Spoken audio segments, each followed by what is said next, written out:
Hello students. आज की इस ब्रांच अकाउंटिंग की क्लास के अंदर आज हम पढ़ेंगे इंडिपेंडेंट ब्रांच। और इंडिपेंडेंट ब्रांच के अंदर आज हम बात करेंगे final account system of independent branch.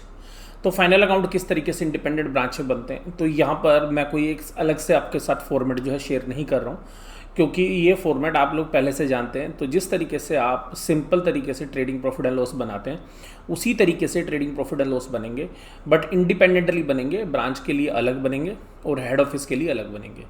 तो हम यहाँ पर, क्योंकि अगर दो सेटअप बनाएंगे तो हम एक टेबुलर फॉर्म के अंदर भी जो है उसको बना सकते हैं, लेकिन हम सीधी सी बात यह है कि यहाँ पर उसको एक साथ बनाएंगे दोनों को, यानी कि हेड ऑफिस के भी और प्रॉफिट एंड लॉस अकाउंट और ब्रांच के भी जो है बैलेंस शीट। तो दोनों को हमने बैलेंस शीट तो कंबाइंड बनानी है, कंसोलिडेटेड करनी है, लेकिन जो trading profit and loss account है वो सेपरेटली आपने शो करने हैं।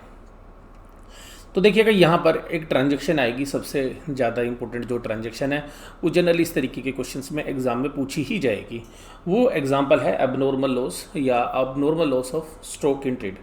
तो जो स्टॉक इन ट्रेड है उसका जो भी एबनॉर्मल लॉस है, तो आप उसकी एंट्री किस तरीके से करेंगे। तो देखिएगा ये एबनॉर्मल लॉस है, ये हेड ऑफिस के पास भी हो सकता है और किसके पास भी हो सकता है, ब्रांच ऑफिस के पास भी। तो इससे क्या फ़र्क पड़ता है कि हेड ऑफिस के पास है या ब्रांच के पास है? फ़र्क ये पड़ता है कि जिसकी बुक में है उसी की बुक्स में आप उसको रिकॉर्ड करेंगे। तो देखिएगा एक एग्जांपल की तरीके से मैंने बात की कि goods worth ₹10,000 lost by fire and insurance company admitted A claim of ₹4,000। तो अब 10,000 का आपका लॉस होगा, तो आप क्या जर्नल एंट्री उसकी करेंगे। आपका अब नॉर्मल लॉस हो गया, अब normal loss account debit to trading account. ये वही अकाउंट एंट्री है जो आप पहले से पढ़ते आ रहे हैं स्कूल टाइम से। अब normal loss account debit to purchase account, purchase की जगह हमने ट्रेडिंग शब्द डाल दिया। इम्पैक्ट दोनों से सेम होते हैं। अब देखिएगा इस 10,000 में से हमारे पास केवल 4,000 का क्लेम जो है आने वाला है। तो अगर हमारे पास केवल 4,000 का क्लेम आने वाला है तो भी हमने क्या करना है, पूरे के पूरे नॉर्मल लॉस को प्रॉफिट एंड लॉस के डेबिट में शो कर देना है, और जो इनकम आनी है, जो क्लेम आना है, उसको P&L के क्रेडिट में शो कर देना है। इट मीन्स अब नॉर्मल लॉस की टोटल वैल्यू जितनी भी है वो सारी की सारी ट्रेडिंग अकाउंट के डेबिट में जाएगी और प्रॉफिट एंड लॉस अकाउंट के भी डेबिट में जाएगी, सॉरी ट्रेडिंग अकाउंट के क्रेडिट में जाएगी और प्रॉफिट एंड लॉस के डेबिट में जाएगी। तो ये जो एंट्री है उसके बाद जो भी हमें क्लेम मिलेगा उसको हम P&L में क्रेडिट कर देंगे। तो जो क्लेम रिसीव्ड है ये उसकी एंट्री आप कर देंगे। तो जो क्लेम रिसीव्ड होगा वो आपकी एक तरीके से इनकम हो जाएगी।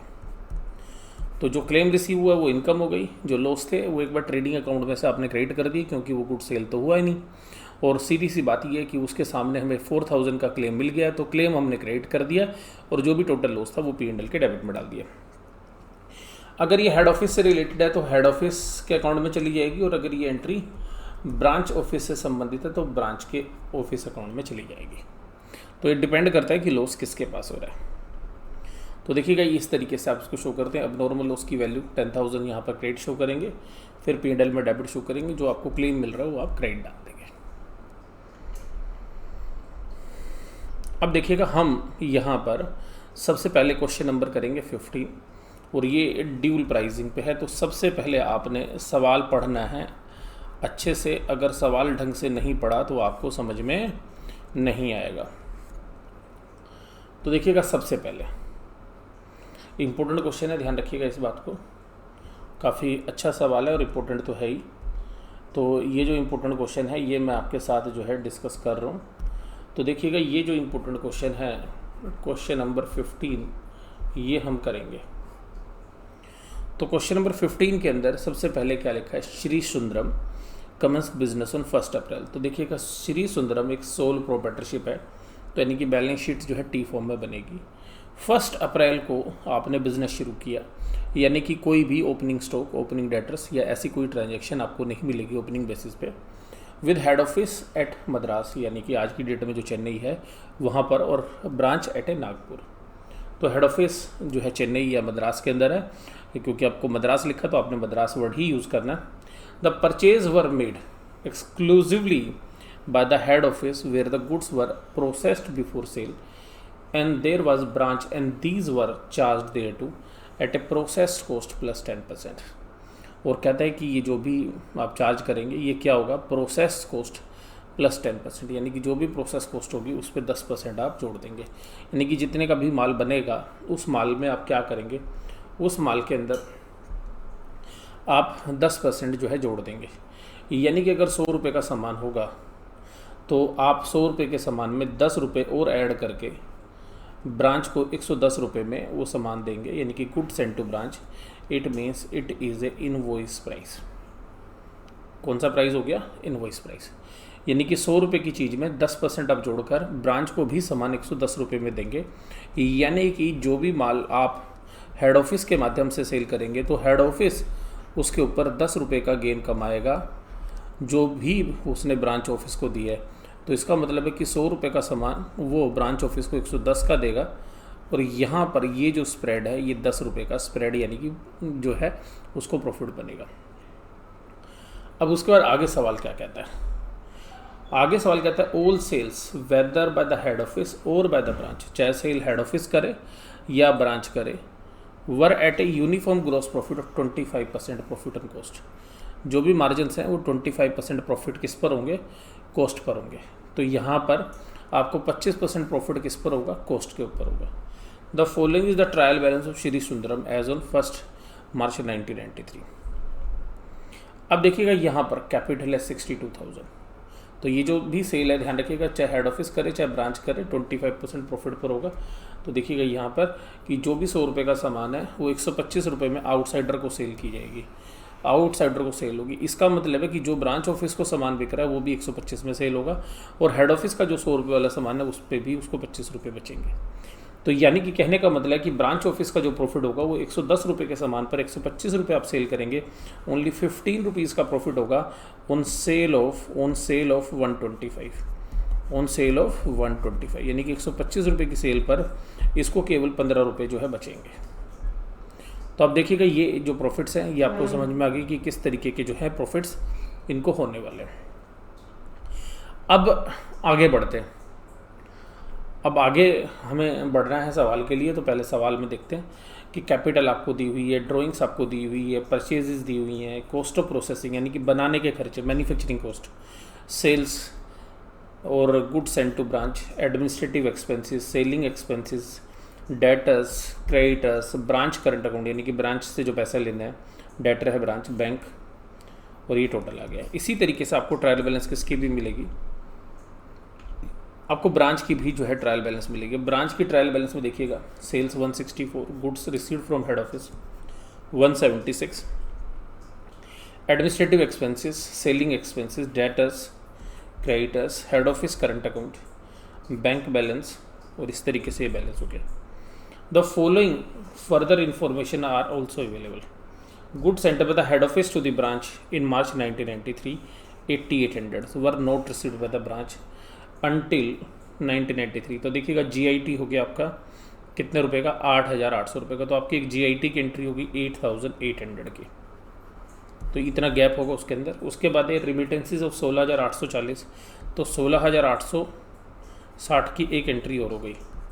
तो ये दो एंट्री हैं, इतना जो डिफरेंस है वो हेड ऑफिस और ब्रांच ऑफिस की बुक्स के बीच में मिलेगा।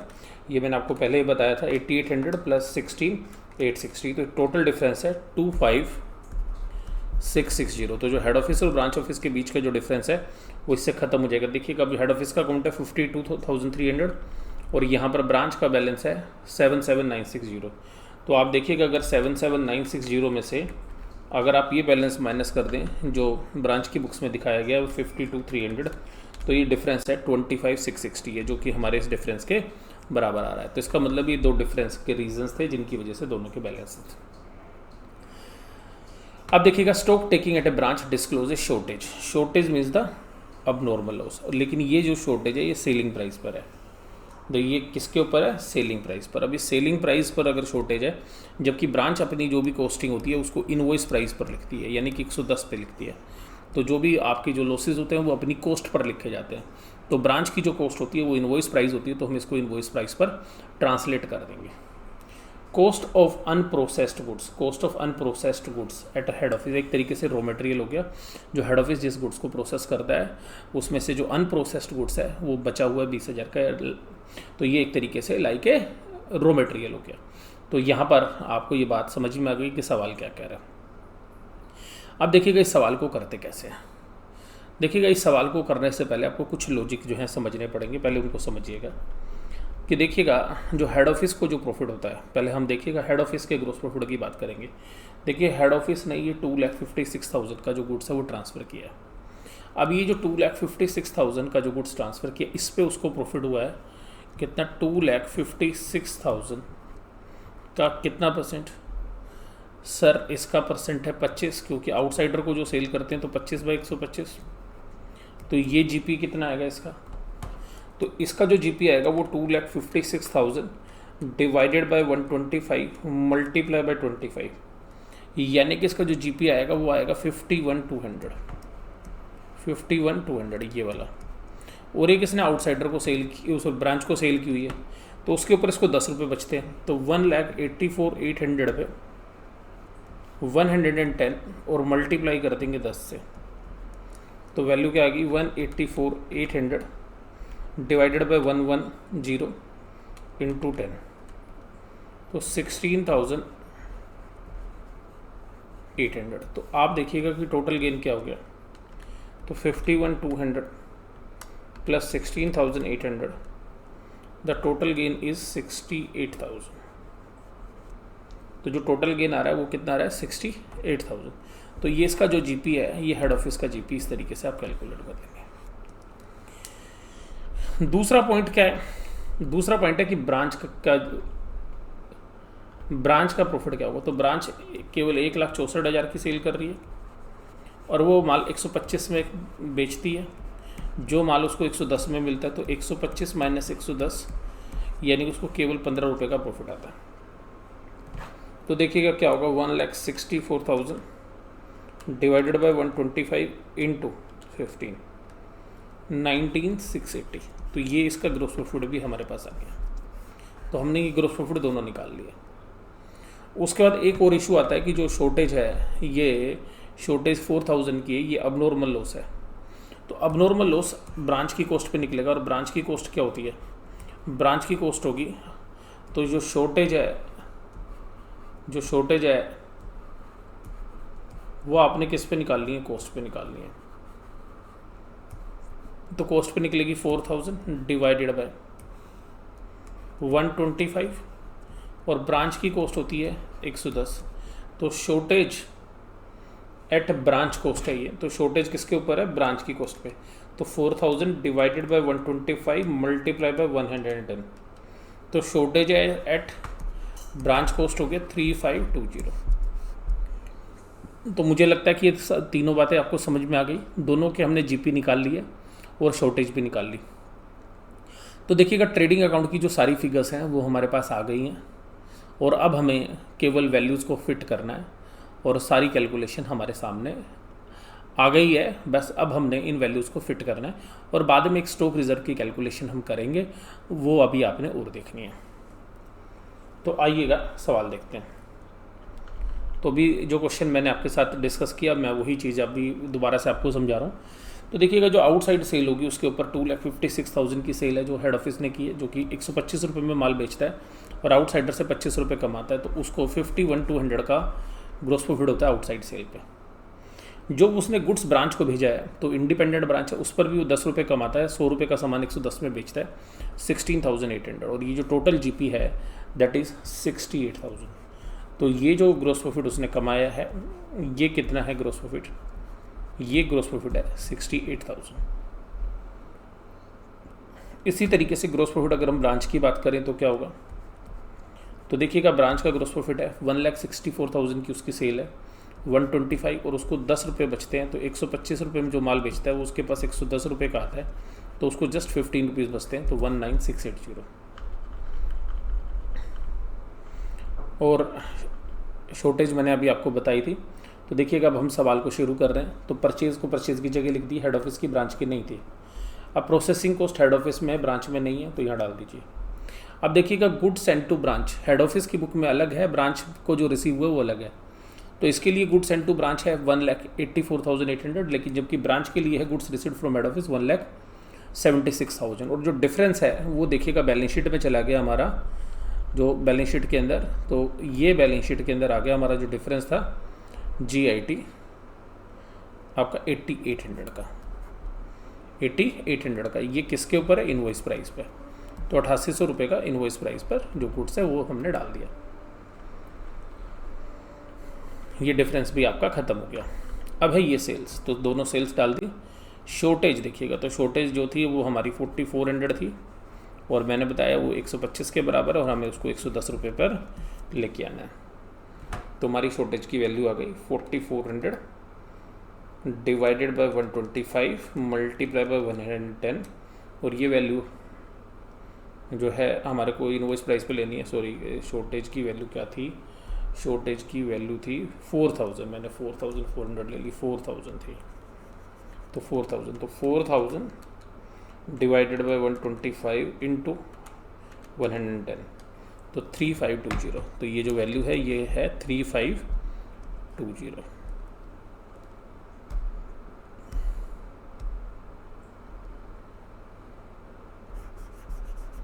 ये वैल्यू है 3520। ये हो गया। अब देखिएगा आगे, तो ये हमने 1,64,000 ये भी लिख ली थी। अब इनके जो जीपी है वो हम पहले ही कैलकुलेट कर चुके हैं 68,000 और 19680। अनप्रोसेस स्टॉक की वैल्यू आपको दे रखी है कि अनप्रोसेस यानी कि जो लाइक है रॉ मटेरियल है। अब हमारे पास बचा प्रोसेस स्टॉक, वो हमने निकाल लिया बैलेंसिंग फिगर, राइट। तो ये हमारी आ गई बैलेंसिंग फिगर। अगर जो बैलेंसिंग फिगर क्लोजिंग स्टॉक होती है वो बैलेंस शीट में भी जाती है, तो हमने इसको बैलेंस शीट में भी लिख देना है। तो देखिएगा जो स्टॉक है, प्रोसेस स्टॉक हेड ऑफिस के पास है और अनप्रोसेस स्टॉक है, दोनों का टोटल डाल दिया। अब ब्रांच ऑफिस के पास जो स्टॉक है वो अलग लिखना है, क्योंकि देखिएगा उसके ऊपर हमें एक स्टॉक रिजर्व निकालना है, क्योंकि उसमें 10 रुपये एक्स्ट्रा जुड़े हुए हैं। इसी तरीके से जीआईटी में भी, लेकिन मैं भी थोड़ी देर बाद बात करूँगा उसकी। अब देखिएगा जो भी ट्रायल बैलेंस की वैल्यूज़ हैं उनको फिट कर देते हैं सबको। एडमिनिस्ट्रेटिव एक्सपेंस हेड ऑफिस के, ब्रांच के, सेलिंग एक्सपेंसेस हेड ऑफिस के, ब्रांच के। तो शॉर्टेज के बारे में मैंने आपको बताया था, शॉर्टेज की जो एंट्री है वो दोनों साइड होती है 3520 और अगर ये अब नॉर्मल लॉस में कोई क्लेम मिलता तो हम यहाँ क्रेडिट डाल देते हैं, अगर इंश्योरेंस क्लेम होता तो, लेकिन अब इंश्योरेंस क्लेम नहीं है, अगर होता तो यहाँ डल जाता। अब देखिएगा शॉर्टेज हो गई। अब यहाँ तक हमने सारा सवाल कर लिया। अब उसके बाद आप वैल्यू फिट कर लीजिएगा, डेटर्स हेड ऑफिस के, ब्रांच ऑफिस के ये डाल दीजिएगा, कैपिटल डाल दीजिएगा, उसमें से ड्राइंग्स माइनस कर लीजिए, बैंक बैलेंस डाल दीजिए हेड ऑफिस और ब्रांच ऑफिस के, क्रेडिटर्स डाल दीजिए हेड ऑफिस के, ब्रांच ऑफिस के, राइट। और जब आपने एंट्री की थी डिफरेंस की वजह से तो दो चीज़ें मिली थी, गुड्स इन ट्रांजिट और एक कैश इन ट्रांजिट, तो कैश इन ट्रांजिट डाल दीजिए। तो अब आप देखिएगा ये सारी वैल्यूज़ आप फिट कर चुके हैं, जहाँ जहाँ मैंने जो है टिक लगा दिया। अब सवाल के अंदर क्या है, अब ध्यान से समझिएगा, क्योंकि जो भी माल हेड ऑफिस ने भेजा है 1,84,800, उसका ग्रोस प्रॉफिट उसने जो है 1,84,800 का ग्रोस प्रॉफिट के अंदर वो फिगर इंक्लूड है जो उसने माल भेजा था।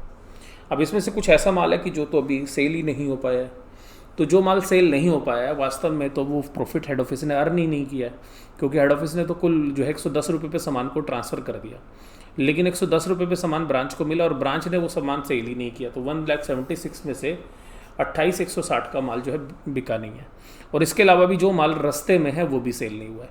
तो ये जो गुड्स हैं जो कि 28,160 जो हमने बैलेंसिंग फिगर निकाली है इन्वेंट्री की, वो और जो जीआईटी इन दोनों के ऊपर आपको प्रॉफिट नहीं हुआ। तो ये प्रॉफिट नहीं हुआ तो इन पे हम एक स्टॉक रिजर्व या unrealised profit on goods in transit and unrealised profit on closing stock, ये दोनों कैलकुलेट करेंगे। तो 8800 पर बनता है हमारा, 110 रुपये पे हमें माल मिलता है ब्रांच को और 10 रुपये उसमें लोडिंग है, तो 800। इसी तरीके से जो अनरियलाइज प्रॉफिट है ब्रांच का, वो ब्रांच के क्लोजिंग स्टॉक पे निकालेंगे, यानी कि ये जो फिगर है 28,160 के ऊपर, तो ये जो फिगर है ये निकलेगी किसके ऊपर, 28,160 के ऊपर, और 28,160 पे 10/110। तो ये जो फिगर है ये स्टॉक रिजर्व की। अब ये जो स्टॉक रिजर्व निकले ये जीआईटी वाले में से माइनस कर देंगे, ये क्लोजिंग स्टॉक में से। तो अब देखिएगा यहाँ पर जो जीआईटी में से माइनस करना है वो 800 है, तो यहाँ पर स्टॉक रिजर्व जो है अनरियलाइज प्रॉफिट ऑन स्टॉक है वो माइनस कर दिया, 8,000 वैल्यू आ गई। और उसके बाद देखिए जो स्टॉक रिजर्व स्टॉक से रिलेटेड है वो माइनस कर दिया, वैल्यू आ गई। और जब इसका पूरा टोटल आपने निकाला तो पूरा टोटल आ गया 2,12,200। तो मैं उम्मीद करता हूँ कि ये आपको सवाल समझ में आ गया होगा, लेकिन मैं इसी तरीके का एक क्वेश्चन अभी आपको और कराऊंगा, 2 कराऊंगा, जिससे कि आपको अच्छी तरीके से कंसेप्ट समझ में आ जाए। अब देखिएगा यहाँ पर इस क्वेश्चन के बाद मैं आपको जो क्वेश्चन कराऊंगा उस क्वेश्चन का जो नंबर है वो है 7। तो क्वेश्चन नंबर 7 हम करेंगे। इसके बाद क्वेश्चन नंबर 7 हमने करना है। तो क्वेश्चन नंबर 7, तो अब हमें 7 नंबर पढ़ना ही पड़ेगा। तो आइएगा अपने क्वेश्चन नंबर 7 पर आते हैं।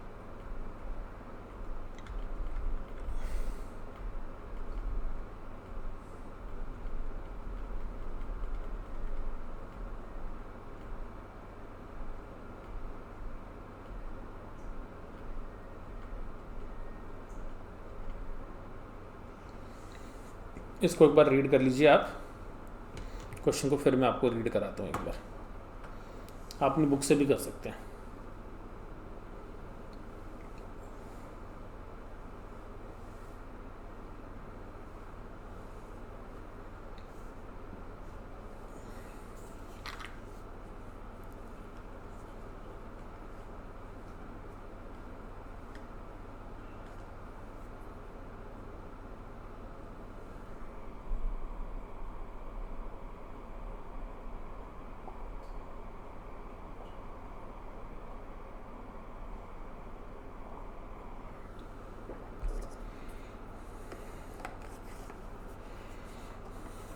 करें, स्टार्ट करें। पढ़ लिया?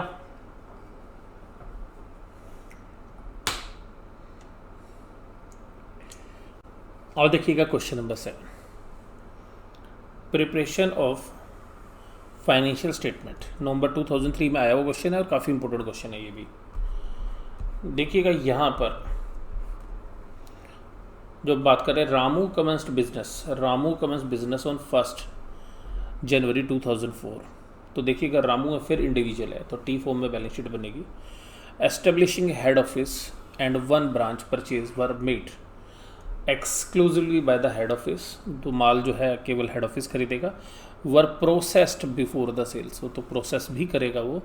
And there was no loss और वेस्टेज इन प्रोसेसिंग, यानी कि कोई भी प्रोसेस में कोई लॉस नहीं है, नॉर्मली अब नॉर्मल लॉस। और ये जो गुड्स है जो प्रोसेस करके है ब्रांच को दिया जाता है, ब्रांच केवल उसी को हैंडल करती है। और चार्ज द ब्रांच, और ब्रांच के ऊपर जो चार्ज करता है head office to the process cost plus 10%, जैसा पिछले सवाल में था। All the sales by the head office और by the branch were at a uniform gross profit 25% on the cost. और देखिएगा जो 100 रुपये वाला सामान है वो 125 रुपये में बेचते हैं दोनों मिलके। तो जैसा पिछले क्वेश्चन में था उसी तरीके से from the following information prepare the profit and loss account for the year ended and the balance sheet on 31/12/2004। अब देखिएगा कैपिटल दे रखी है, ड्राइंग्स दे रखी हैं। परचेज हेड ऑफिस की होगी क्योंकि आपको पता है हेड ऑफिस ही लेता है। कॉस्ट ऑफ प्रोसेसिंग भी हेड ऑफिस ही करेगा। सेल्स हेड ऑफिस की अलग दी हुई है, ब्रांच की अलग दी हुई है। गुड्स एंड टू ब्रांच दोनों के लिए सेम हो सकता है अगर गुड्स इन ट्रांजिट नहीं है। सेंट है ये हेड ऑफिस के एंगल से बात लिखी हुई है। अगर कोई भी गुड्स इन ट्रांजिट है तो उतना अमाउंट जो है वो ब्रांच की रिकॉर्ड करते वक्त माइनस कर देंगे। Selling expenses at head office, branch के expense 41,000, debtors creditors branch current account, balance at bank. तो देखिएगा यहाँ पे डेटर क्रेडिटर की फिगर अलग नहीं दी हुई, तो वी अज्यूम दैट कि दोनों की जो फिगर्स है इसमें इंक्लूड है। The stock taking at a branch disclose at a shortage of 5,000 and selling price. तो देखिएगा फिर शॉर्टेज को आप उसी तरीके से कैलकुलेट करेंगे जैसे मैंने आपको बताया था। तो शॉर्टेज जो है, क्योंकि फिगर जो है सेम है यहाँ पर भी, तो 5,000 को आप डिवाइड करेंगे किससे, वो भी देख लेते हैं कि किस तरीके से ये यहाँ पे सेलिंग प्राइस है। Then these were charge to branch at a process cost plus 10%। और the all the sales head office were uniform gross profit 25% on cost. तो वही 110 रुपये वाला है, लेकिन अब ये सेलिंग प्राइस पर दी हुई है। तो सेलिंग प्राइस क्या होता है 125, राइट, सेलिंग प्राइस पर दी हुई है। Disclose at a shortage of selling price, तो ये इनवॉइस प्राइस पे नहीं है। तो ये जो सेलिंग प्राइस है वो क्या होता है 5,000। तो उसके बाद है goods charged by the head office to the branch during the year including 11,000 not received by the branch during the year. तो ध्यान रखिएगा जो 11,000 की एंट्री है ये आपको goods received from head office से माइनस कर देनी है जब आप डालेंगे तो। और remittance of 43750 to the head office were not received by the branch, तो ये कैश इन ट्रांजिट भी है। और कॉस्ट ऑफ अनप्रोसेस्ड गुड्स, जो अनप्रोसेस यानी कि जो रॉ मटेरियल बच गया वो 1,80,000। तो मोर और लेस जो ही क्वेश्चन है बिल्कुल पिछले क्वेश्चन जैसा ही है।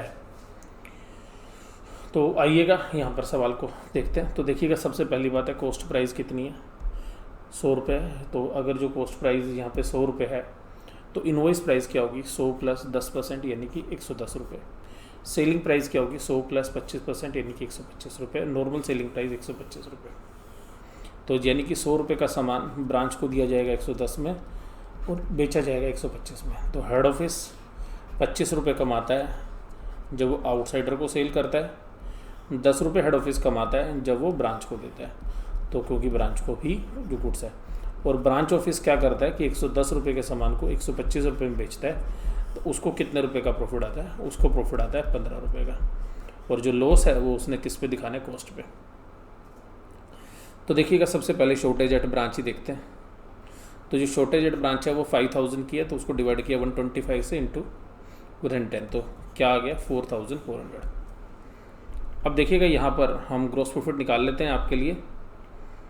तो ग्रॉस प्रॉफिट कैसे निकालना है, तो देखिएगा जो आउटसाइडर की जो सेल्स है, सबसे पहले कैलकुलेशन कर लेते हैं। तो जो आउटसाइडर की जो सेल है वो 125 रुपये पे होती है, हेड ऑफिस 25 रुपये कमाता है उस पर। तो वो जो फिगर आ रही है वो कितनी आ रही है 14,20,000 डिवाइडेड बाई 125 मल्टीप्लाई बाई 25, तो ये फिगर है 2,84,000। और फिर उसने जो गुड्स एंड टू ब्रांच किया है, तो गुड्स एंड टू ब्रांच 651,200 है, जो कि 110 रुपये में सेल होता है, मल्टीप्लाई बाई 10। तो ये देखिएगा क्या हो गई 6,51,200 divided by 110 and multiply by 10, तो कितना हो गया 59,200। तो ये भी जो टोटल वैल्यू है ये आपकी ग्रॉस प्रॉफिट की आ गई 2,84,000 प्लस 59,200, तो ये आ गया 343,200। उसके बाद अगर gross profit at branch office की बात करेंगे तो क्या होगी, तो देखिएगा जो ब्रांच ऑफिस का ग्रॉस प्रॉफिट होगा, तो ब्रांच कितना कमाता है 15 रुपये कमाता है 125 की सेल पे, तो 640 बाय 125 और 125 माइनस 110 का डिफरेंस यानी कि 15 रुपीज़, ये वैल्यू आ गई 76,800। ये फिगर्स अब हमारे पास सारी आ गई हैं, GIT CIT हमारे पास है, बस अब आपने वैल्यू फिट करनी है। अब देखिएगा यहाँ पे परचेजेस आपके पास थी, कॉस्ट ऑफ प्रोसेसिंग थी, गुड्स एंड मैंने आपको बताया कि जो फिगर्स थी जितना GIT CIT की फिगर थी वो आपने माइनस कर देनी है 11,000।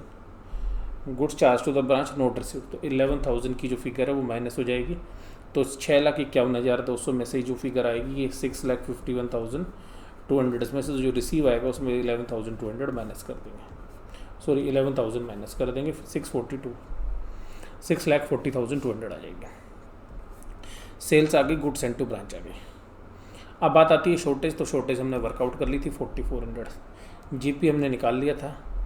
प्रोसेस्ड स्टॉक की वैल्यू हमें नहीं थी, अनप्रोसेस्ड हमने डाल दिया। अब ये जो प्रोसेस स्टॉक है ये बैलेंसिंग फिगर हमने निकाल लिया, बजाय कि ग्रॉस प्रॉफिट बैलेंसिंग फिगर निकालने के लिए हमने क्या निकाल लिया, प्रोसेस स्टॉक। तो ये प्रोसेस स्टॉक की जो वैल्यू है ये अब आपने निकाल ली बैलेंसिंग फिगर। अब इस प्रोसेस स्टॉक के ऊपर भी और GIT के ऊपर भी आपको पता है क्या निकलना है, अनरियलाइज प्रॉफिट ऑन स्टॉक। तो अब देखिएगा यहाँ पे सेलिंग एक्सपेंसेस हो गए, ब्रांच एक्सपेंस हो गए, शॉर्टेज थी आपकी 4,400 की, वो शॉर्टेज आपने डाल दी। अब इस पर स्टॉक रिजर्व निकलना है 1,20,000 पे, तो सॉरी 72,600 पे। तो देखिएगा ये शॉर्ट कैसे निकालेंगे, 110 इंटू 10 क्योंकि 10 रुपये फाय, और 11,000 पे भी ऐसे निकालेंगे 110 इंटू 10, ये GIT वाला है। तो दोनों अनरियलाइज प्रॉफिट ऑन स्टॉक, क्योंकि देखिएगा ये हेड ऑफिस ने भेज तो दिया है लेकिन वो ब्रांच के पास पड़ा हुआ है माल, तो अल्टीमेटली प्रॉफिट तो बिजनेस को आया नहीं है, और प्रॉफिट किसके बढ़े हुए हैं, हेड ऑफिस के। तो इसलिए जो लोडिंग है वो हेड ऑफिस के सामने से एडजस्ट होगी, ना कि ब्रांच ऑफिस के सामने से। तो देखिएगा ये जो फिगर्स आ गई, ये आ गई 1,000 और ये आ गई 6,600। तो 6,600 और 1,000 ये दोनों माइनस कर दिए, तो आपके पास ये जो फिगर आएगी ये आपके पास आ गई नेट प्रॉफिट की। अब दोनों नेट प्रॉफिट आपने क्या करने हैं, हेड ऑफिस की बुक्स में जोड़ देने हैं, ड्रॉइंग्स कैपिटल की तरह। क्रेडिटर्स जोड़ दिए, बैंक का balance, debtors, goods in transit देखिएगा 11,000 था, स्टॉक रिजर्व आपने 1,000 अनरियलाइज प्रॉफिट वो आपने माइनस कर दिया इन्वेंट्री का, कैश इन ट्रांजिट दोनों के स्टॉक जोड़ दिए, जो प्रोसेस स्टॉक और अनप्रोसेस स्टॉक। हेड ऑफिस के पास, और जो ब्रांच के पास है उसमें लोडिंग निकलेगी क्योंकि उसमें 10 रुपये एक्स्ट्रा जुड़े हुए हैं। तो प्रोसेस गुड्स 42,600 और उसमें से जो स्टॉक रिजर्व है SR वो हमने माइनस कर दिया, तो वैल्यू आ गई 66,000। तो ये 72,600 में से हमने 6600 माइनस कर दिया। तो उम्मीद करता हूँ कि ये क्वेश्चन भी आपको अच्छे से समझ में आ गया होगा। आप एक बार देख लीजिएगा पूरे क्वेश्चन को।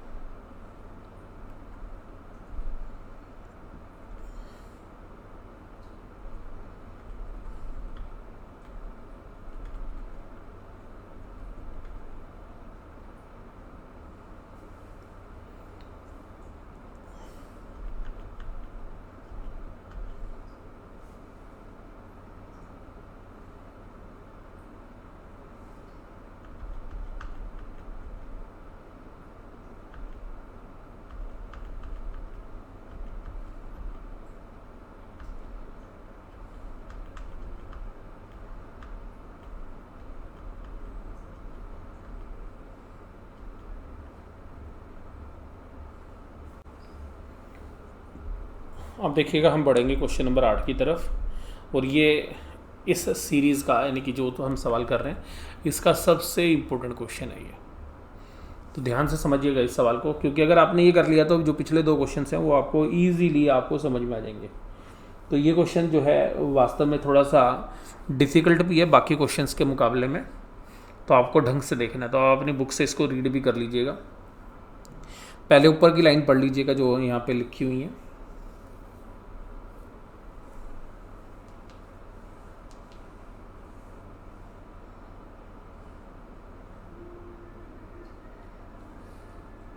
तो देखिएगा मैं करता हूँ शुरुआत इसकी। अब देखिएगा Chandra and company, question number 8 है आपके पास। मोस्ट इंपॉर्टेंट क्वेश्चन है, ध्यान रखिएगा इसको, मोस्ट इंपॉर्टेंट क्वेश्चन है। दोनों क्वेश्चन पिछले कवर हो जाएंगे अगर ये क्वेश्चन आपको आ गया तो। देखिएगा Chandra and company commence business, तो नया बिजनेस है तो ध्यान रखिएगा ओपनिंग कुछ नहीं होगा, और चंद्रा स्टार्ट कर रही है तो इसका मतलब क्या है? इसका मतलब ये कि प्रोप्राइटरशिप बिजनेस है, कैपिटल लो ड्राइंग्स होंगी और टी फॉर्म में बैलेंस शीट बनेगी। आप कहता है कि हेड ऑफिस तो ग्वालियर में है और ब्रांच कहाँ पर है? सूरत के अंदर। All the goods were purchased bye the head office and normally packed immediately. तो बेटा ये पैकिंग होती है, इसमें प्रोसेस की जगह पैकिंग है। जैसे गिफ्ट शॉप होती है, तो जब गिफ्ट शॉप के अंदर गिफ्ट्स होते हैं उनमें क्या होती है? ये गिफ्ट्स जो हैं ये तो एक तरीके से हो गया रॉ मटेरियल, राइट। अब गिफ्ट को पैक करने के लिए पैकिंग मटेरियल होता है, तो एक पैकिंग मटेरियल आपके पास हो गया। तो आपके पास एक पैकिंग मटेरियल जैसे पॉलीथीन है या रैपिंग पेपर्स हैं या सेलो टेप है या इसी तरीके के जो और स्टिकर्स हैं, तो वो सब आपका पैकिंग मटेरियल है। तो यहाँ पर एक तरीके से आपका रॉ मटेरियल हो गया, एक पैकिंग मटेरियल हो गया। और जैसे ही पैकिंग मटेरियल आप इसमें रॉ मटेरियल में लगाएंगे, आपके पास तीसरे तरीके का स्टॉक आ जाएगा, पैक्ड गुड्स, यानी कि जो आपने पैक करके बेचते हैं, पैक्ड गुड्स।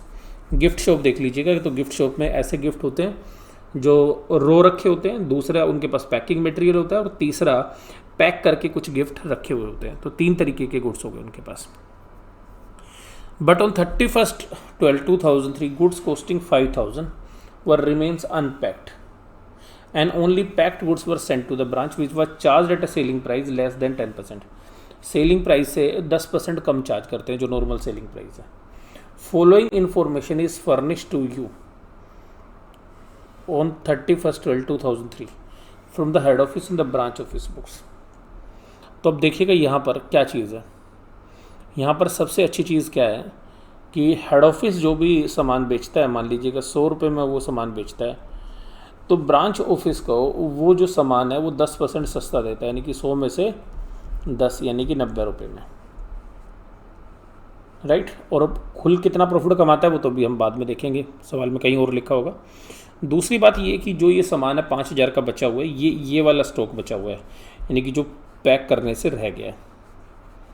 इसका मतलब अभी हेड ऑफिस के पास 2 सामान और बचेंगे, एक पैकिंग मटेरियल बचा होना चाहिए और एक पैक्ड गुड्स बचा होना चाहिए। लेकिन हेड ऑफिस के पास तो 3 बचेंगे, लेकिन ब्रांच ऑफिस के पास केवल क्या बचेगा? ब्रांच ऑफिस में क्या बचेगा? केवल ब्रांच ऑफिस के पास केवल और केवल पैक्ड गुड्स बचेगा, जबकि हेड ऑफिस पे क्या होंगे? तीनों तरीके की चीज़ होंगी। रॉ मटेरियल यानी कि जो अनपैक्ड गुड्स है, जो पैकिंग में मटेरियल लगता है वो, और तीसरा जो पैक करके गुड्स वो अपने पास भी रखते हैं। आइएगा अब आगे बढ़ते हैं इंफॉर्मेशन पे। कैपिटल अकाउंट है, नो प्रॉब्लम। ड्राइंग है, नो प्रॉब्लम। परचेज में नो प्रॉब्लम। पैकिंग मटेरियल आपको पता है हेड ऑफिस में ही आएगा, क्योंकि पैकिंग मटेरियल हेड ऑफिस ही लेता है। सेल्स हेड ऑफिस की, ब्रांच ऑफिस की।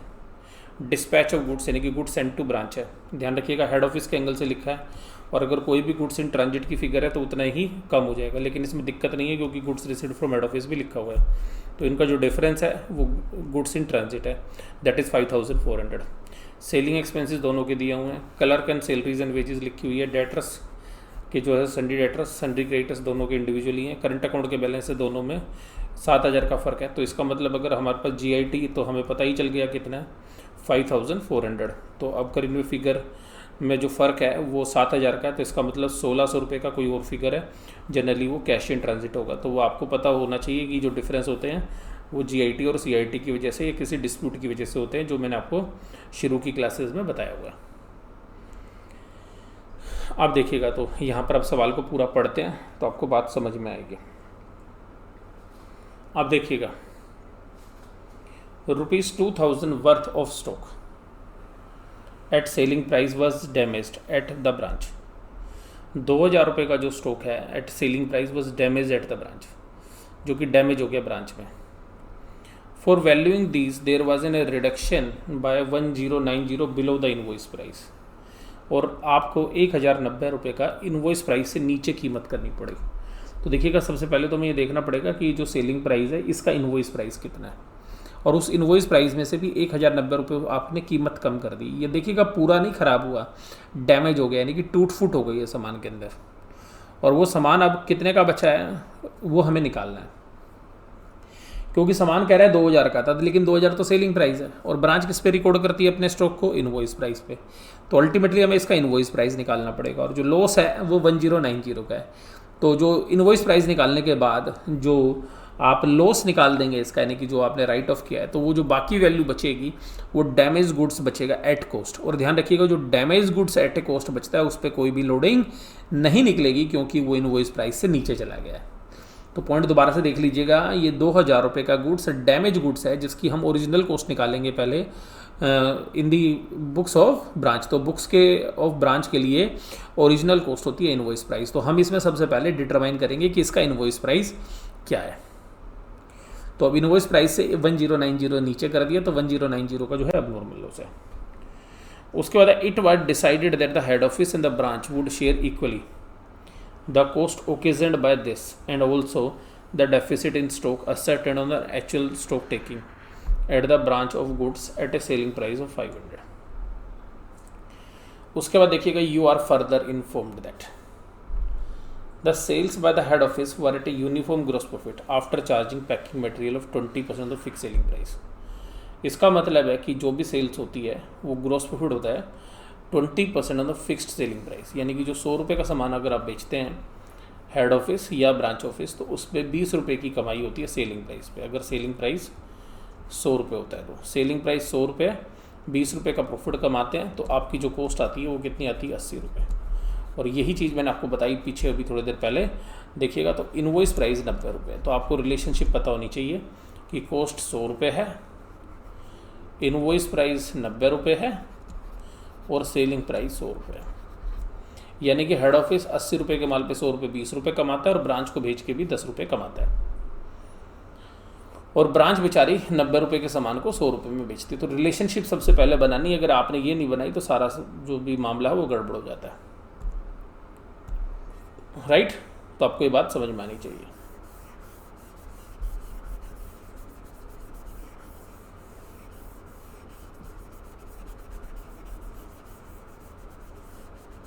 अब देखिएगा इसके बाद, अब इनके पास एक और लॉस हो गया, एक और लॉस हो गया।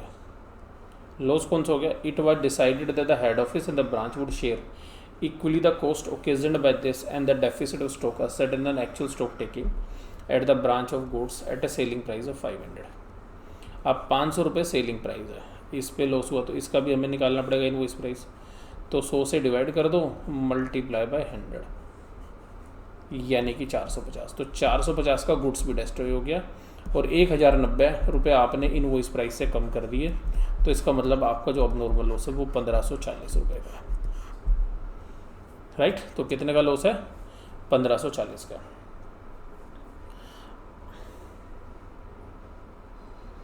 चलें जी आगे। अब यहाँ पे एक लाइन और बड़ी बेहतरीन है, वो लाइन क्या? It was decided that the head office and the branch would share equally the cost occasioned by this, यानी कि जो आपने राइट ऑफ किया था 1090 वो, and also the deficit in the stock, जो स्टॉक में अब नॉर्मल लॉस हुआ, the actual stock taking at the branch eight good set selling price of 500। तो ये जो 500 का जो वास्तव में लॉस 450 रुपये का इनवॉइस प्राइस में और 1090 आपने डैमेज गुड्स में नुकसान हुआ है, तो ये जो 1540 रुपये का जो नुकसान हुआ है इसको हेड ऑफिस भी बांटेगा और ब्रांच भी। तो अब क्या, जब आप लॉस को डिस्ट्रीब्यूट करेंगे P&L में तो दोनों को आधा आधा कर देंगे। तो ये हमने पढ़ ही लिया है कि जो सेल्स है वो 20% फिक्स सेलिंग प्राइस पर है, branch sales at a fix selling price. तो जो सेलिंग प्राइस फिक्स किया है हेड ऑफिस ने उसी पे सेल करेंगे। Goods invoice and dispatch to the head office वो 5400, वो हमने कैलकुलेट भी कर लिया था, सवाल में ना भी दिया होता तो भी। और 1600 रुपये का भी हमारा क्या भी था, जो हमारा डिफरेंस था वो कितना आ रहा था? 1600 रुपये का। तो कैश इन ट्रांजिट भी होगा 1600 का भी मिल जाएगा कहीं ना कहीं। The stock packing material on hand was valued 1000, और पैकिंग का जो मटेरियल है वो 1000 हेड ऑफिस के पास बचा हुआ है। तो हेड ऑफिस के पास पैकिंग मटेरियल जो है बचा हुआ है 1000 का, अनपैक्ड गुड्स बचा हुआ 5000 का। तो हमें पैक्ड गुड्स निकालना है हेड ऑफिस का भी और ब्रांच ऑफिस का भी। और 1600 रुपये की रिमिटेंसीज है eight the branch, the head office was in transit. तो कितना बता रहा है ट्रांजिट में? तो देखिएगा ये जो ट्रांजिट में है ये आप देखिएगा, तो कितना ट्रांजिट में? 1600 रुपये का लॉस।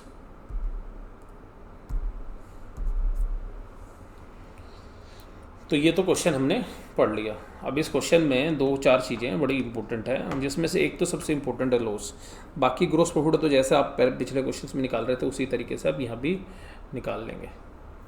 तो अभी देखिएगा क्वेश्चन नंबर 8 आपकी स्क्रीन पे है, लेकिन हमें इसकी सबसे पहले वर्किंग नोट पे जाना पड़ेगा, क्योंकि वर्किंग नोट बहुत ही इंपॉर्टेंट है, इसके ध्यान से समझिएगा।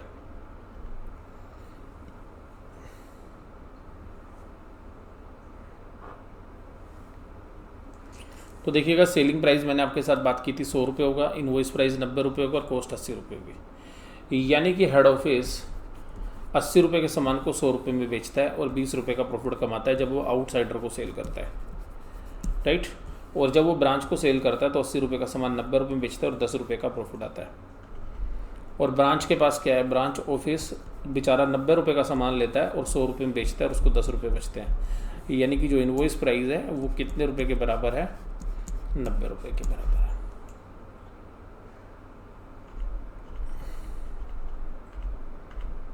अब देखिएगा ये बहुत ही इंपॉर्टेंट वर्किंग नोट है, ध्यान से समझिएगा इसको बहुत आराम से।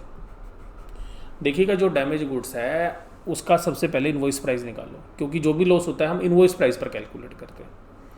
तो देखिएगा हमने सबसे पहले 2000 हमारा 100 रुपीज़ के बराबर था, सेलिंग प्राइस दिया हुआ था, और लॉस हुआ है ब्रांच के पास। तो ब्रांच क्या करेगी? उसका ब्रांच 90 से मल्टीप्लाई कर देगी, तो 1800 रुपये का माल है उसके पास जो हेड ऑफिस से आया है।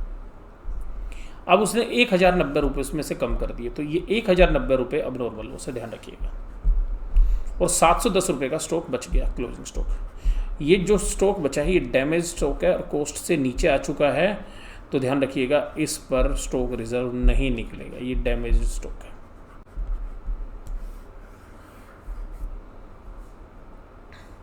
तो यहाँ पर ब्रांच के पास अब एक स्टॉक और आएगा, एक गुड्स आएगा उसका पास प्रोसेस या पैक्ड गुड्स, और एक स्टॉक आएगा डैमेज गुड्स।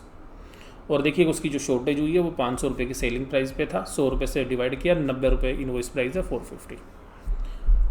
लेकिन अगर ये 1800 रुपये का डैमेज पूरा डैमेज हो जाता तो फिर ये भी पूरा 1800 आता है, लेकिन उसमें से पूरा डैमेज नहीं हुआ, वो सामान अभी 710 रुपये में बेच सकती है ब्रांच, इसीलिए 1090 उसमें से राइट ऑफ कर दिया। तो जो लॉस है वो कितना है? 1090 प्लस 450 दैट इज़ 1540। तो जो डैमेज गुड्स पे लॉस हुआ है, जो इस पर टूट फूट हुई है 1090 रुपये का, और जो बिल्कुल समाप्त हो गया, जो बिल्कुल लॉस हो गया 450 रुपये का। तो कुल टोटल जो है शॉर्टेज और ये मिलाकर 1540 की बनती है। अगर हम अब इसकी जनरल एंट्री की बात करूँ तो क्या होगी, अब normal loss account debit to trading account 1540, और देखिएगा head office profit and loss में आधा डालना है, ब्रांच के P&L में आधा डालना है तो अब नॉर्मल लॉस अकाउंट, क्योंकि आधा आधा उन्होंने शेयर करने की बात सवाल में लिखी है, शेयर इक्वली।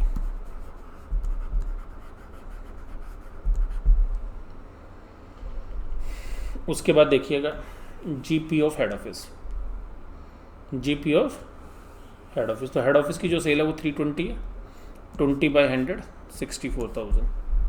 ब्रांच को जो गुड्स भेजा है 1,13,400, 10/90 12,600, दोनों का टोटल आ गया 76,600, तो ये रुपीज़ में वैल्यूज है। उसके बाद देखिएगा यहाँ पे ब्रांच का जीपी वहीं पे निकाल लेंगे, चलिए।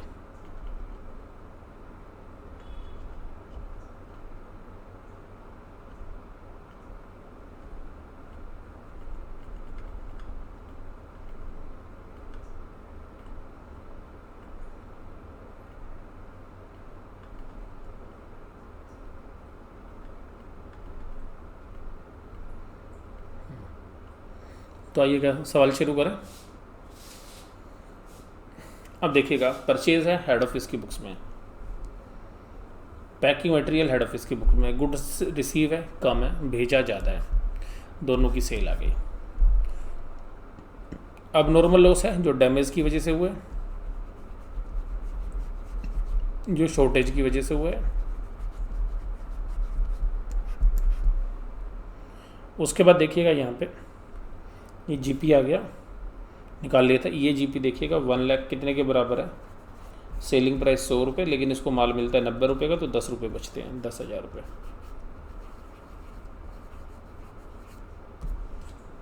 पैकिंग मटेरियल दिया हुआ है, इसमें है नहीं, अनपैक्ड मटेरियल इसके पास है, ये रखता ही नहीं, डैमेज गुड्स इसके पास होगा, उसके पास है नहीं। ये जो फिगर है ये बैलेंसिंग फिगर आप निकाल लीजिए, सबका टोटल करके ये निकाल लीजिएगा, बैलेंसिंग फिगर आपके पास आ जाएगी। अब इस 15,750 पर और जीआईटी यानी कि जो गुड्स इन ट्रांजिट है उस पर स्टॉक रिजर्व निकलेगा, तो 15,750 पर कैसे निकालेंगे, 15,750 100 के बराबर है, और हमें लोडिंग निकालनी है 10 की, सॉरी इनवॉइस प्राइस तो 90 रुपये, 90 के बराबर है और लोडिंग है 10 रुपये, तो 15,750 / 90 ये लोडिंग आ गई 1750। इसी तरीके से जीआईटी पे भी निकालेंगे, तो जीआईटी कितनी है 5400 रुपये, तो 90 × 10, तो उस पर आ गई 600 रुपये। लॉस दोनों ने आधा बांट लिया है, बाकी क्लर्क के और सेलिंग एक्सपेंसेस है। इंश्योरेंस क्लेम कुछ है नहीं। अगर अनरिलाइज प्रॉफिट इन स्टॉक कभी ओपनिंग का होता तो इधर डलता, ध्यान रखिएगा अगर कभी ओपनिंग का है तो। ये जीपी आपके पास निकल के आ गया था, जीपी में से सारे खर्चे माइनस किए, आपके पास नेट प्रॉफिट आ गया। नेट प्रॉफिट की फिगर को बैलेंस शीट में डाल देना, चाहे तो अलग अलग, चाहे तो कैपिटल में भी ऐड कर सकते हो, तो कैपिटल माइनस ड्रॉइंग्स, दोनों के क्रेडिटर, दोनों के डेटर, दोनों के bank balance, goods in transit में से स्टॉक रिजर्व माइनस कर देना। हेड ऑफिस का जो स्टॉक है वो तो एज इट इज़ वैल्यू पर रहेगा, ब्रांच का जो स्टॉक है उसमें से स्टॉक रिजर्व निकलेगी।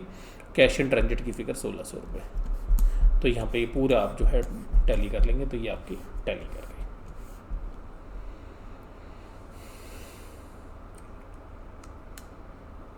गई। राइट। अब देखिएगा मैं आपको एक और सवाल कराता हूँ, और वो है होलसेल प्राइस सिस्टम या रिटेल आउटलेट सिस्टम। तो देखिएगा जो रिटेल आउटलेट है ये वास्तव में डिपेंडेंट ब्रांचेस होती हैं, लेकिन जो डिपेंडेंट ब्रांचेस अगर हैं ये, तो अकाउंटिंग उसकी बिल्कुल इसी तरीके से होती है जैसे कि आपने अभी यहाँ पे किया।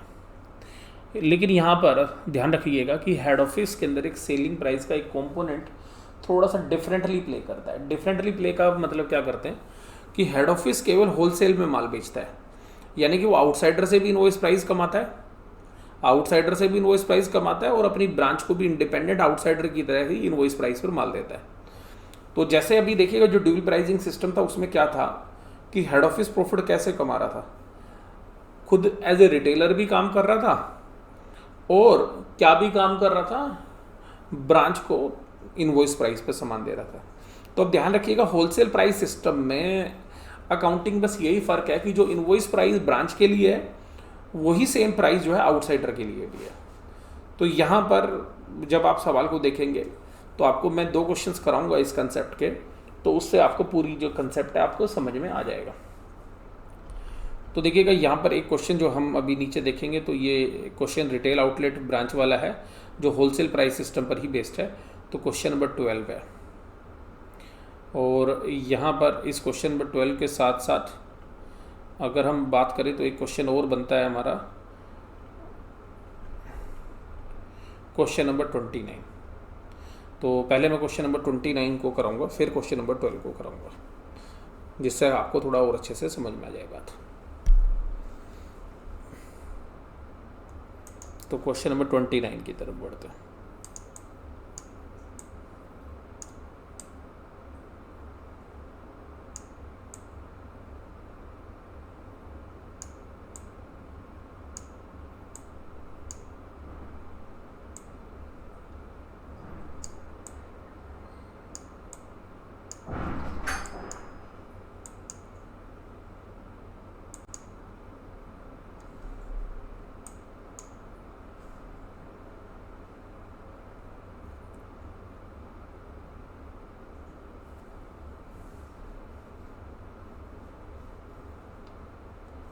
देखिए 28 देखते पहले, सॉरी, इसका सॉल्यूशन भी आपके पास।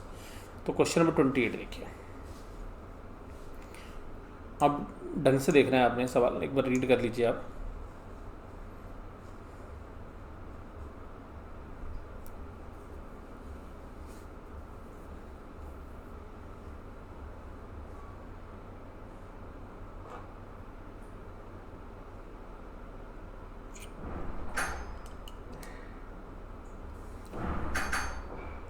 देखिए क्वेश्चन नंबर 28 के अंदर, the beta limited having head office at Mumbai and as a branch at Nagpur, the head office does wholesale trade only. तो हेड ऑफिस देखिएगा होलसेल में काम करता है, यानी कि सबको कॉस्ट प्लस 80% माल देता है, यानी कि आउटसाइडर को भी 180 रुपये में माल देता है, और आउटसाइडर को भी और ब्रांच को भी। उसके बाद the goods were sent to the branch at a wholesale price that is cost plus 80%। The branch at Nagpur is wholly engage in the retail trade, और ये रिटेल वाला काम करती है, ध्यान रखिएगा।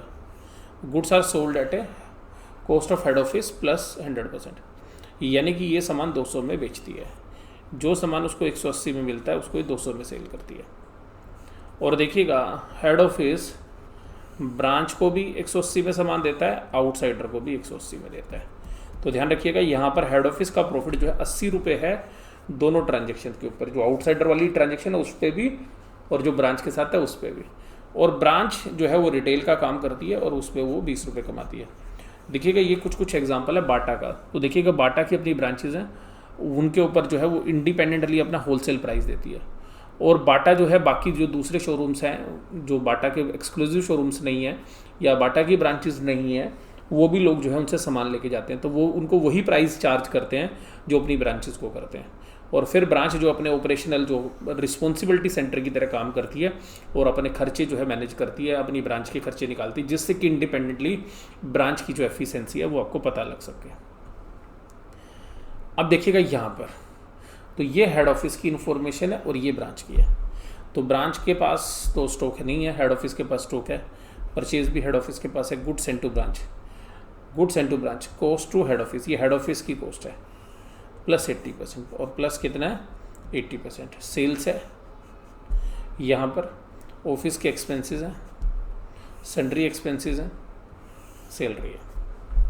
तो अब यहाँ पे देखिएगा आपको जीपी पे ही जो है सारा काम करना है।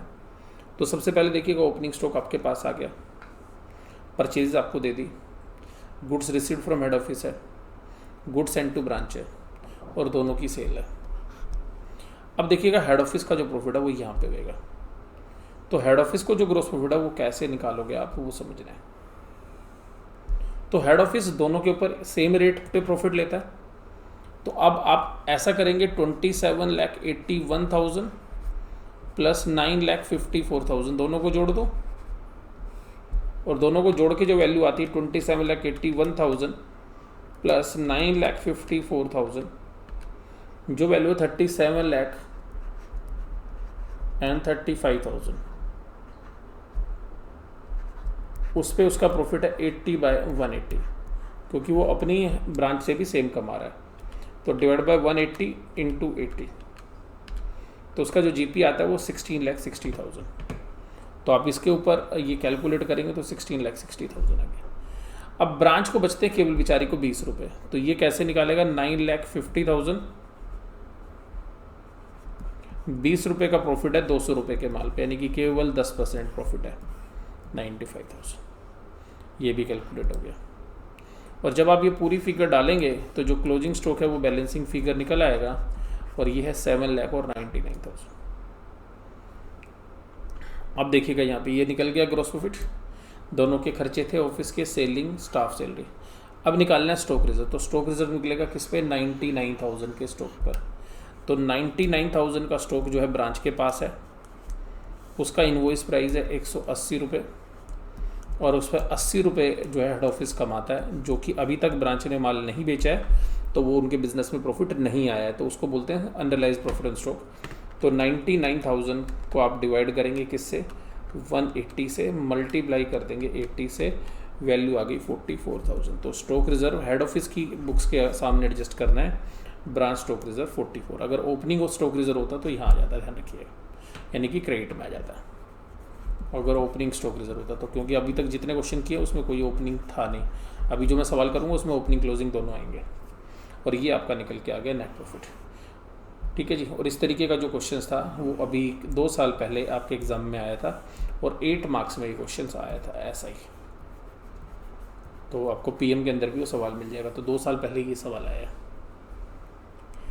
इसी तरीके का एक क्वेश्चन और भी आप देख सकते हैं यहाँ पे, ये देखिएगा, head office invoice goods to the branch at 20% less than the list price, और customer at head office and branch are charged for goods sold to them at a cost plus 100%। यहाँ पे ध्यान रखिएगा, केवल ब्रांच को सस्ता देते हैं, हेड ऑफिस अपना पूरा प्रॉफिट कमाता है। ध्यान से देखना होता है यहाँ पे कैसे है, यानी कि 100 रुपये का सामान 200 रुपये में बेचती है हेड ऑफिस, किसको? आउटसाइडर को, और 20% less than the list price, तो 20% लेस देन हो गया 160 रुपये, 160 रुपये, ये है इनवॉइस प्राइस। तो हेड ऑफिस ब्रांच को कितने पे देती है? 100 का सामान 160 में, जबकि पिछले सवाल में क्या था? हेड ऑफिस ब्रांच ऑफिस को भी सेम रेट पे सामान दे रही थी जितना आउटसाइडर को दे रही है। लेकिन इसमें क्या कह रहे हैं कि दोनों जो है सेल्स में अलग अलग प्रॉफिट है। तो हेड ऑफिस 100 का सामान 200 में बेच रही है, और फिर 200 वाले पे 20% डिस्काउंट देके इनवॉइस प्राइस ब्रांच को दे रही है 160 रुपये। तो यहाँ पे ध्यान रखिएगा, होलसेल प्राइस में क्या होता है कि दोनों को सेम रेट पे दे रही होती है, आउटसाइडर को भी और इनको भी। तो यहाँ पर आप प्रॉफिट निकाल लेंगे, और मुझे उम्मीद है क्योंकि इसका सॉल्यूशन भी आपको और वहाँ पे भी हमने दिया हुआ है, तो बड़ा आसान सा ये जो सवाल है ये आप जो है कर लेंगे, ऐसी मैं उम्मीद करता हूँ। आप देखिएगा टेबुलर फॉर्म में बना लीजिए, यहाँ पे ब्रांच का अलग दिखाया हुआ है, हेड ऑफिस का जो है अलग दिखाया हुआ है। और यहाँ पर इस सवाल के अंदर एक और भी चीज़ है, वो ये है कि जो स्टॉक है वो ओपनिंग स्टॉक है इनके पास 16,000 का, तो इस 16,000 के स्टॉक की जो लोडिंग है वो इस साइड निकलेगी। तो 16,000 के स्टॉक की जो लोडिंग है 160 मल्टीप्लाई बाय 60 वो निकाल ली जाएगी। तो ये ऊपर वाला जो ट्रेडिंग अकाउंट है यहाँ तक, और ट्रेडिंग अकाउंट के बाद ये प्रॉफिट एंड लॉस में, क्योंकि मैंने अभी बोला था आपको कि ओपनिंग स्टॉक रिजर्व भी होगा, जीपी को ऊपर की साइड शो करिएगा। और जो स्टॉक रिजर्व है ये 60/160 यानी कि 6,000 है, और ये 336 जो है पहले लिखिएगा बजाय के बाद में जीपी को। और इसी तरीके से फिर ब्रांच की भी आपके पास। और स्टॉक रिजर्व हमेशा ध्यान रखिएगा हेड ऑफिस की बुक्स में निकलते हैं, ब्रांच की बुक्स में नहीं निकलते, यानी कि head office profit and loss में, होलसेल ब्रांच के अंदर भी और इंडिपेंडेंट ब्रांच में भी। अब आइएगा बात करते हैं अपने क्वेश्चन पे जिससे जो हमें करना था। तो क्वेश्चन नंबर 29 का सॉल्यूशन अभी आपके पास है, तो ये मैंने वहीं पे करा दिया है आपको। अब जो हमने क्वेश्चन करना है, ये क्वेश्चन नंबर 28 है, ये भी हम अभी कर चुके हैं। तो अब हम बात करेंगे क्वेश्चन नंबर 12 के। तो देखिएगा ये क्वेश्चन नंबर जो 12 है ये आपने ढंग से देखना है, ये भी बहुत इंपॉर्टेंट क्वेश्चन है, छोटा सा क्वेश्चन है, लेकिन ये एग्ज़ाम में 16 मार्क्स में भी आया हुआ है, लेकिन अब नहीं आएगा, अब केवल 10 मार्क्स में आएगा। तो आइएगा क्वेश्चन नंबर की बात करें, क्वेश्चन नंबर 12 की।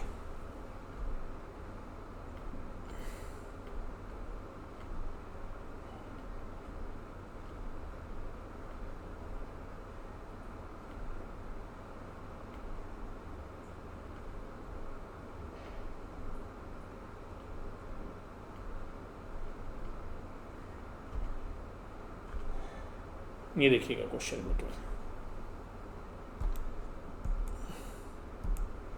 Rahul limited operates A number of retail outlets. जैसे ब्रांच होती है, ये समझ लीजिए बाटा है, ये बाटा के ब्रांचेज है। रिटेल आउटलेट का मतलब ब्रांच है। To which goods are invoiced at wholesale price, यानी कि वो हेड ऑफिस जो है आपको भी, यानी कि अपने रिटेल आउटलेट को भी और बाकी को भी सबको होलसेल प्राइस पे देता है, विच इज़ कॉस्ट प्लस 25%। यानी कि 100 का सामान कितने पे देता है होलसेल प्राइस 125, आउटसाइडर को भी और आपको भी, यानी कि ब्रांच को भी। And these outlet sales the goods to the retail which is wholesale price plus 20%, और वो इसमें 20% जोड़ देता है। तो 125 का अगर 20% जोड़ेंगे तो ये भी 25 रुपये आएगा। तो इसका मतलब ये सामान कितने में बेचता है, 150 रुपये में। तो जो 100 का सामान हेड ऑफिस ब्रांच को देता है 125 में, ब्रांच उसको 125 वाले के सामान को 150 में बेच देती है। अब देखिएगा यहाँ पे stock at outlet 30,000, goods invoice 3,24,000, gross profit 60,000। अब देखिएगा अगर ग्रॉस प्रॉफिट दिया होगा तो यहाँ पे सेल्स नहीं दी होगी, तो सेल्स कैसे निकाल लोगे। अगर 60,000 का ग्रॉस प्रॉफिट है तो ग्रॉस प्रॉफिट 25 के बराबर है और सेल कितने के बराबर है, 150 के। तो आपके पास सेल की फिगर निकल कर आ जाएगी। और यहाँ पे अब नॉर्मल लॉस की फिगर नहीं दे रखी है, तो 60,000 डिवाइडेड बाय 25 मल्टीप्लाई बाय 150, तो आपकी सेल्स की फिगर आ गई 360। तो यहाँ पे ध्यान रखिएगा सेल्स की फिगर नहीं है सवाल में, जीपी है, तो जीपी से सेल निकाल लेंगे। अभी सेल से जीपी निकाल रहे थे, अब क्या जीपी से सेल निकाल ली। फिर गुड्स लॉस बाय फायर है, ये बैलेंसिंग फिगर आ जाएगा, जो ट्रेडिंग अकाउंट बनाएंगे। एक्सपेंसेस एट ब्रांच आउटलेट, तो देखिएगा ये कितना होगा 20,000, और स्टॉक एट दी एंड 36,000। तो ओपनिंग स्टॉक भी है और क्लोजिंग स्टॉक भी है। तो ध्यान रखिएगा जो स्टॉक रिजर्व वो हेड ऑफिस के अकाउंट में लगेंगे, ब्रांच के में नहीं लगेंगे। तो अकाउंट आपने बनाना है आउटलेट का स्टॉक अकाउंट, आउटलेट का प्रॉफिट एंड लॉस, और एक अकाउंट है स्टॉक रिजर्व। तो ध्यान रखिएगा स्टॉक रिजर्व का जो भी बैलेंस है वो head office profit and loss से एडजस्ट होगा, ना कि ब्रांच के प्रॉफिट एंड लॉस से। ध्यान रखिएगा, अभी मैंने बताया भी आपको, जितने भी मैंने सवाल किए हैं हर जगह स्टॉक रिजर्व हेड ऑफिस के अकाउंट में डला है। तो देखिएगा ये फिगर आप फिट कर दीजिए, सेल मैंने निकाल दी है, तो आपके सामने सवाल आ गया, बस एक स्टॉक रिजर्व की वैल्यू कैलकुलेट करनी है। तो देखिएगा ये सब कैलकुलेशन हमने कर ली। 125 में रिटेल का प्राइस 150 रुपये, होलसेल प्राइस 125 है, 125 रुपये हेड ऑफिस बचाता है, और 125 रुपये वाले सामान को ब्रांच 150 रुपये में सेल करता है। अब देखिएगा जो स्टॉक रिजर्व की फिगर है वो निकाल लीजिए, वो 6,000 आएगी, लास्ट वाली 7,200, जो भी कैलकुलेशन वैसे भी हम दिखा देंगे अभी आपको। तो देखिएगा सबसे पहले ओपनिंग स्टॉक है, गुड्स एंड टू ब्रांच है, सेल्स हमने ये कैलकुलेशन से निकाली, बैलेंस शीट जो है हमारा ब्रांच स्टॉक का। तो ब्रांच स्टॉक एक तरीके से जैसे स्टॉक एंड डेटर में है उसी तरीके से इसको ब्रांच ट्रेडिंग की तरह बनाना है। ध्यान रखना ब्रांच ट्रेडिंग अकाउंट, ठीक है। जो आउटलेट स्टॉक अकाउंट लिखा है ये आउटलेट ट्रेडिंग अकाउंट है, इसमें घबराने की जरूरत नहीं है, नाम बदल दिया इंस्टीट्यूट ने आपको फंसाने के लिए। ये सारी चीज़ें कैलकुलेट हो गई, ये बैलेंसिंग फिगर आ गई। आपको पता है लॉस, अब लॉस कहाँ डलता है, P&L के डेबिट में, क्लेम होता है तो क्रेडिट डल जाता है। तो ये 20,000 डल गया, ये लॉस डल गया, जीपी है, क्लेम कोई है नहीं। अब स्टॉक रिजर्व जो निकलने हैं वो निकलने हैं 30,000 पे और 36,000 पे, लेकिन इस बुक में नहीं आने हैं। कहाँ पर आने हैं, हेड ऑफिस के प्रॉफिट एंड लॉस में, और हेड ऑफिस का प्रॉफिट एंड लॉस आपने बनाना नहीं है। तो अभी देखिएगा इन फिगर को डाला 20 को 18 को, और आपके पास नेट प्रॉफिट आ गया। अब आपने स्टॉक रिजर्व कैलकुलेट कर रखे हैं, तो स्टॉक रिजर्व का जो बैलेंस बीडी है वो 30,000 का होगा। तो 30,000 का जो बैलेंस बीडी है तो उस 30,000 पे क्या लगा होगा, 25/125 6,000। तो ये स्टॉक का बैलेंस बीडी था, और जैसे ही साल शुरू होगा वो अमाउंट कहाँ पर हमने क्रेडिट किया होगा, हेड ऑफिस के P&L में। तो हेड ऑफिस के P&L में क्रेडिट जाएगा। अगर ये हेड ऑफिस का P&L होता तो हेड ऑफिस के P&L में क्रेडिट में जा रही होती है एंट्री, यानी कि स्टॉक रिजर्व, यानी कि अनरियलाइज प्रॉफिट ऑन स्टॉक। तो स्टॉक रिजर्व 6,000, और लास्ट में कहाँ डालते हैं, लास्ट में यहाँ वैल्यू डालते हैं, तो स्टॉक रिजर्व। तो जो लास्ट में एंट्री डालेंगे head office P&L to stock reserve, वो एंट्री यहाँ पोस्ट हो जाएगी। तो ये एंट्री शुरू वाली ओपनिंग स्टॉक की यहाँ पोस्ट होती है, लास्ट वाली यहाँ पोस्ट होती है। तो जब आप टोटल लगाएंगे तो क्या होगा, 13,200, और 13,200 में से 6,000 निकालेंगे तो माइनस कितना बचेगा, बैलेंस 7,200। इस तरीके से स्टॉक रिजर्व बनेगा। ये ध्यान रखनी है, यहाँ पे head office profit and loss आएगा, ब्रांच का P&L नहीं आता है, ध्यान रखना कभी भी। तो यहाँ आज की जो क्लास है इसके अंदर मैंने आपको इस चीज़ें सिखा दी हैं।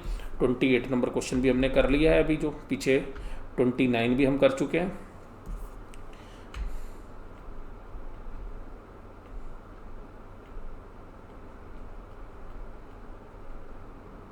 ये क्वेश्चन नंबर 12 आपने अभी होमवर्क में कर लेना है।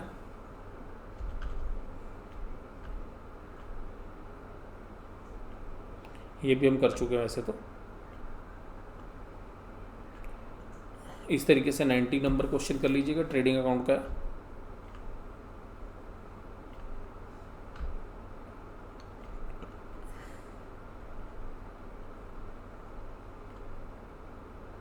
और ये क्वेश्चन नंबर 24 कर लीजिएगा। तो ये क्वेश्चंस जो हैं इनके सॉल्यूशन भी आपके पास हैं यहाँ पे। 19 हो गया, 23, 24,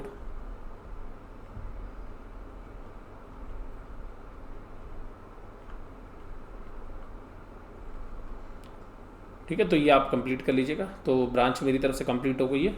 कोई डाउट हो तो आप मेरे को पर्सनल मैसेज कर दीजिएगा, वहाँ पे फिर जो है मैं आपको जो भी आपके डाउट होंगे उनको जो है सोल्व कर दूंगा। तो आप देखिएगा यहाँ पे सबसे पहले आज जो हमने किया, ये आज की क्लास काफ़ी इंपॉर्टेंट थी, इसमें से आप कर लीजिएगा। और फुल कंसोलिडेशन का जो है एक सवाल जो है मैं भी आपको करा दूंगा, अभी जो डिपार्टमेंटल का भी जो मार्कअप मार्कडाउन कराना है उसके साथ। तो अभी जो है यहाँ पर आप पूरा कर लीजिएगा। और वैसे भी फुल कंसोलिडेशन आता नहीं है और पार्शियल कंसोलिडेशन हम ऑलरेडी कर चुके हैं। तो फुल कंसोलिडेशन और मार्कअप मार्कडाउन जो है वो अलग क्लास के अंदर जो है मैं आपको करा दूंगा। तो यहाँ पर जो है अब इसको पूरे को जो है आपने कंप्लीट करना है, तो ब्रांच अब आप कंप्लीट कर सकते हैं। ठीक है जी, थैंक यू वेरी मच।